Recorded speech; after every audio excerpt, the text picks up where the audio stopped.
네, 무려 10대 청소년들과 성관계를 맺고 그 영상을 유포한 남성이 징역 9년을 선고받았습니다. 그런데 그 수법이 너무 악질적이어서 90년도 모자란다, 이러한 지적이 나오고 있는데요. 짚어보겠습니다. 김다미 취재팀장, 그러니까 어떻게 된 사건인가요? 네, 40대 남성이요. 채팅 앱을 했습니다. 채팅을 한 겁니다. 그런데 채팅 상대자가 10대 미성년자였습니다. 이 10대 미성년자들과 채팅을 하면서 자신을 소속사, 기획사, 아이돌 기획사의 직원이다, 또 보컬 강사라고 속이면서 10대들을 불러냈습니다. 워낙 아이돌에 관심이 많던 학생들이었기 때문에 나간 것 같은데요. 해서 만난 다음에는 이 청소년들과 성관계를 맺습니다. 이 과정을 사진과 동영상으로까지 이 남성 남겼는데요. 피해 학생 가운데는 13살짜리도 있다고 합니다. 아마 가수나 뭐 배우가 되고 싶은 미성년자 아이들을 내가 기획사 직원이니까 도와줄게 이렇게 꿰어낸 것 같네요. 그러니까 10대들이 어디에 관심이 많은지 어디에 혹하는지를 누구보다도 잘 알고 그 심리를 적극적으로 이용한 걸로 보이거든요. 연예인들 취급하고 있는 기획사를 운영하고 있다. 네. 그다음에 뭐 그 유명한 아이돌 가수들 나오는 보컬 그룹의 그 강사로 있다. 뭐 이 정도 얘기한다고 그러면 10대 아이들 그런 쪽에 관심 있는 아이들은 혹해서 나갈 수밖에 없는 거죠. 이건 명백히 위계간음죄 될 것 같습니다. 네. 근데 촬영까지 했다면서요. 분명 10대 미성년자들이 알았다면 하지 마세요. 그랬을 것 같은데요. 그렇죠. 그러니까 이 방법이 굉장히 악랄한 게 처음에 이 성관계를 하면서 그 장면을 사진이나 동영상으로 촬영을 해요. 근데 당연히 그 피해자들 같은 경우는 이렇게 촬영하는 걸 꺼릴 거 아니에요. 그러면 바로 이 피해자들 앞에서 영상을 삭제합니다. 삭제했으니까 아무 걱정하지 마. 그러니까 피해자들이 걱정을 안 하죠. 그런 이후에 다시 복원 앱을 통해서 이러한 영상들을 복구를 하는 거예요. 그러니까 피해자들은 이러한 영상이 존재한지도 모르고요. 이렇게 복구한 영상들을 음란물 사이트에 게시하거나 돈을 받고 다른 사람에게 판매했습니다. 정말 악질적입니다. 복원 애플리케이션까지 동원을 한 건데 그 영상이 한두 개가 아니라면서요. 네, 이게 25명의 청소년들을 대상으로 해서 영상이 6,197개라고 합니다. 이거 정말 어마어마합니다. 어마어마합니다. 네. 그러니까 그리고 이 사람이 유포한 게 특히 아마 그 일반적으로 나오는 성인 사이트가 아닌 것 같습니다. 그래요? 아동 청소년 이용 음란물 사이트 같은 데만 올린 걸로 보여요.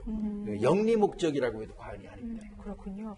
이 40대 남성 결국 법정에 서게 됐는데요. 알고 보니까 그 이전에도 성 관련 범죄를 저지른 적이 있는 사람이었다고 합니다. 그러니까 알고 보니까 이 사람이 굉장히 유명한 사람이었어요. 그러니까 음란물 공유 인터넷 동호회에서는 거의 신적인 존재, 그만큼 음란물과 관련된 것을 공유를 많이 했던 사람이고 범행 수법도 굉장히 변태적이었다, 이렇게 법원은 보고 있고요.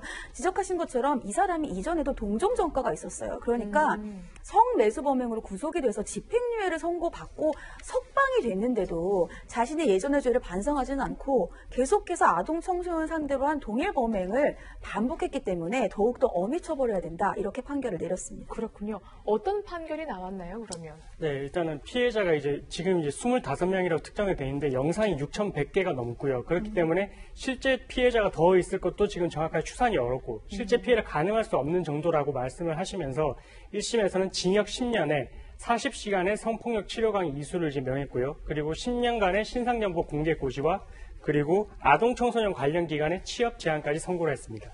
네.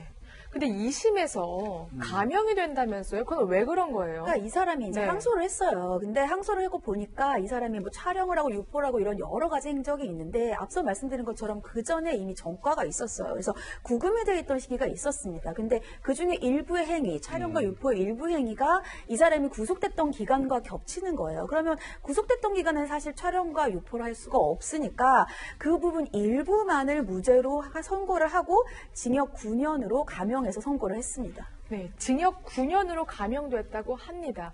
물론 변호사님들께서는 좀 이렇게 합당하게 이해가 되실 수 있겠지만, 제가 보기에는 무기징역도 사실 아깝지 않은 인물이라고 생각을 하거든요. 이게 미성년자를 대상으로 했고 심지어 25명이나 되고요. 또 8기까지 했어요. 그 영상을. 근데 우리나라 법원에서는 그런 형량은 지금 불가능한 건가요? 그러니까 일단 이 대법원에 양형 기준들이 있어요. 네. 그러니까 그 양형 기준 내에서 판사가 봤을 때는 가장 높은 형을 선고하는 것이 가능한 선고인데, 근데 저는 여기 2심 재판부 좀 의미 있는 판결 선고 내용이 있는 게 네. 보통은 피해자와 합의를 하면 이것이 감형 사유가 됩니다. 그래서 이 사람이 그 일부의 청소년들과 우리가 합의를 했고 이 청소년들이 나를 처벌해주지 않겠다고 얘기를 했으니까 감형해달라고 했는데 감형을 하지 않았어요. 그러니까 이러한 부분들도 감형을 할 수 있는 범위는 제한적이다. 그러니까는 무죄는 사실 하지 않은 것까지 처벌할 수는 없잖아요. 하지만 우리가 이제 임의적으로 할 수 있는 뭐 합의와 관련된 감형 같은 것들을 해주지 않겠다. 엄하게 처벌하겠다. 이러한 법이 허용한 한도 내에서는 최대로 엄하게 처벌하기 위한 노력이었다고 보입니다. 이거 아마 캐나다나 미국 같으면요, 이거 종신형감입니다. 그러니까요. 종신형감입니다. 네. 우리나라는 이거 미성년자 이용해가지고 음란물 제조하고 이거 하는 거에 대한 이 처벌 조항이 기본적으로 너무 작아요. 네.